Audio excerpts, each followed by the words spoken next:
Hey guys, welcome back to my channel. Now, Omusamseleko guys gave out a warning to everybody else who are on TikTok, Facebook, and Instagram, stating that he got a call that stated that he's been called, especially at TikTok, where people are being scammed using his name, right? And he was telling them that I don't do business that has to involve people, especially on social media, and that he would never ask people for money, and that it really hurts him because that the call that he had received, because of those people, they make it seem as if like they're on a video call with you, but they are not. They using AI to make it seem like it's him who's talking. Guys, be careful out there.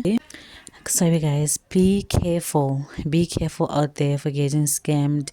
It's not a new strategy that people use as celebrity pictures, especially successful ones, to scam you guys and make it seem like it's them. Please be careful, and here's the full video. Sanibonani bantu baseningizimu Afrika, igama lami nguMusa waKaMseleku, ovela lapha kuThando Nesithembu. Yazi ngiyahlupheka. Zonke insuku abantu bayaskema abantu, bayabafraud abantu, bazenza mina, bavele baveza ivideo kube sengathi mina ngingakhulumi, umuntu acaba ukuthi ukhuluma nami uMseleku.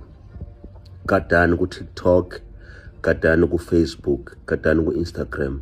Akumina lokho, alikho ibhizinisi engilenza nabantu. So makwenzekile umuntu wakuskema ezenza mina, namanje kade ngifonelwa omunye umuntu lapha engitshela ukuthi hey, ku TikTok kuyabhiziwa kuskenywa abantu ngenxa yakho. Once kwathiwa mina ngifuna si-investe, ngifuna senze imali okwazi ukuthi amanga lawo, I don't do that business ku TikTok. Ngiyabonga kakhulu.